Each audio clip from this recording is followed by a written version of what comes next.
Os deputados que votaram dizendo: benção, Alexandre, benção, papai Alexandre, nós vamos retificar a sua violação. É de conhecimento de toda a nação que, de forma velada, é proibido, democraticamente, fazer críticas aos excelentíssimos ministros da Suprema Corte. Em um país democrático como o nosso, tornou-se crime expressar descontentamento contra certas autoridades da elite do judiciário. No entanto, há parlamentares como o senador Magno Malta, que se recusam a ser silenciados pelo sistema e decidem confrontar os maiores responsáveis por muitas coisas erradas e que atingem de cheio a nossa cambaleante democracia. Os senadores da República, chamando-os de covardes.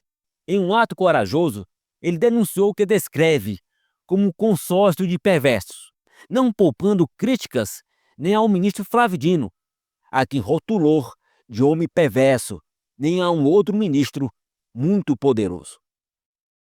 Veja.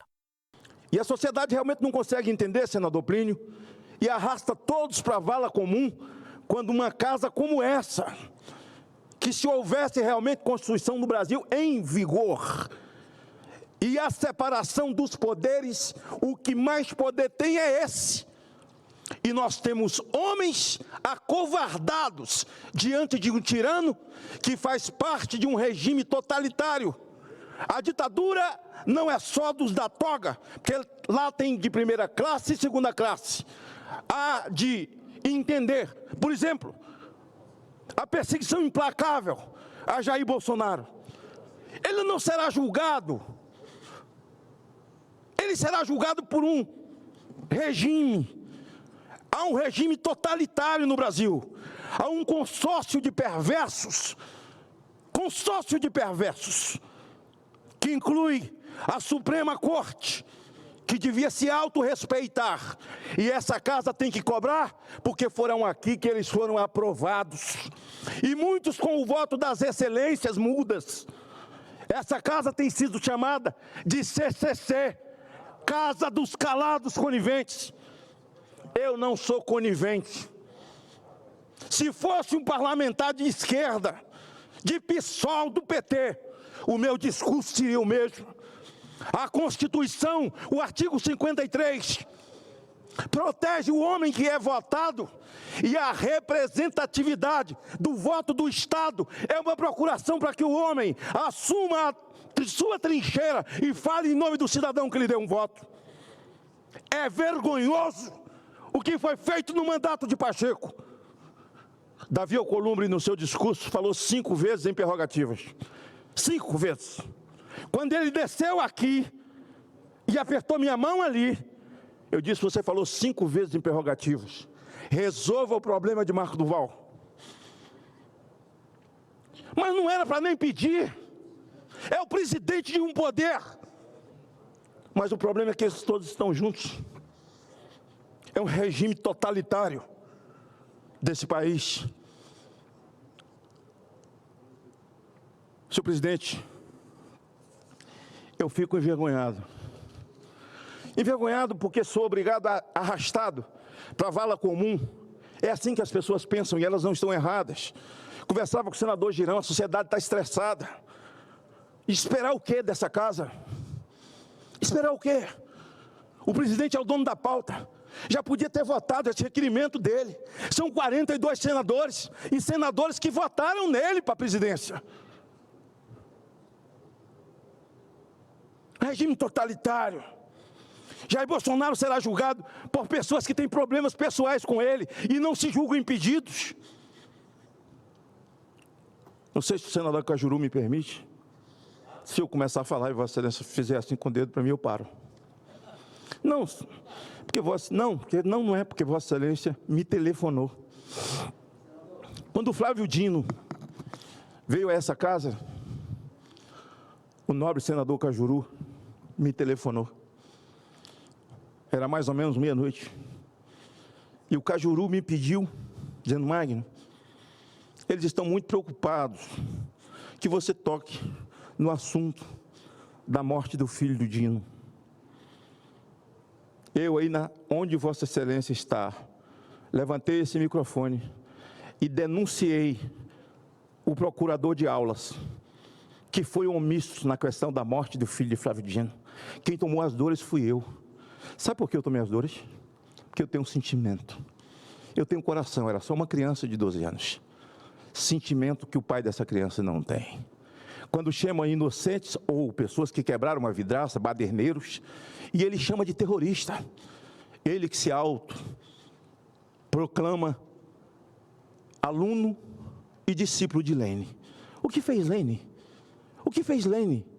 Todo aquele choro daquele dia que eu o conheci, e ao ouvir a história da irresponsabilidade de um médico, e o procurador do Distrito Federal não reagia em favor de uma criança, e de uma mãe e de um pai, eu tomei as dores. Me permita, Vossa Excelência, eu ter falado isso, porque há um momento em que o apóstolo Paulo diz: não vos conformeis com este mundo, mas transformai-vos pela renovação do vosso entendimento.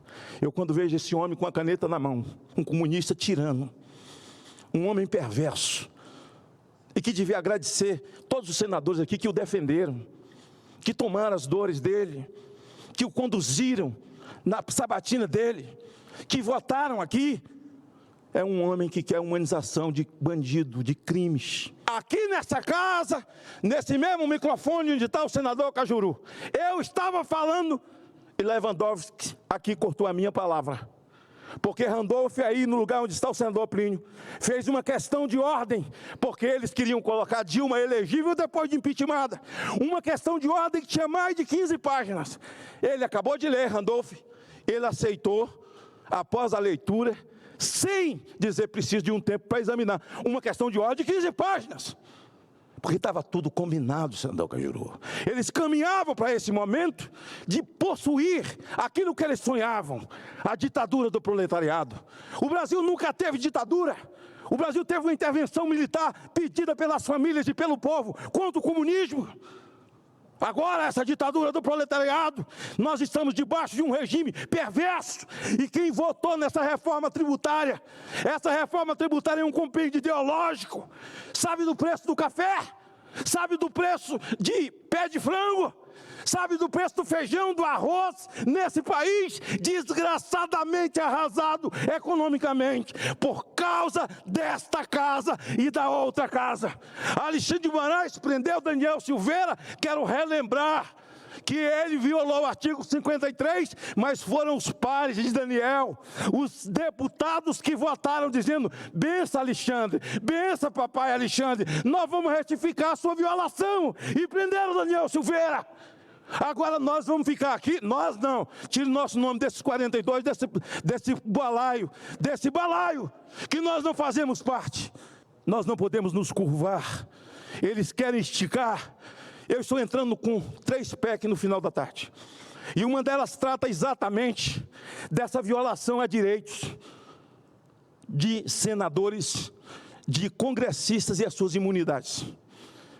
Essas buscas predatórias, busca e apreensão, vai ter que passar por essa casa. Eu estou protocolando hoje à tarde violação desses direitos constitucionais. Eu preciso da assinatura de vossas excelências, para que a gente possa dar um freio nesse indivíduo sem freio. Na verdade, são indivíduos. Ele só é o CEO daquele consórcio ali, que hoje espizinha o país. Eu vim... Obrigado, senador Marco. O discurso do senador Magno Malta foi carregado de contundência e paixão, revelando uma realidade incômoda.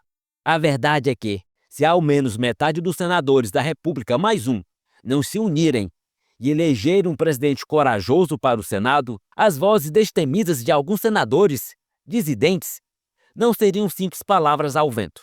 A coragem de Malta joga luz sobre a necessidade urgente de mudança e ação dentro do cenário político nacional. Caso contrário, discursos como o do senador Magno Malta são apenas mais um, sem efeito algum.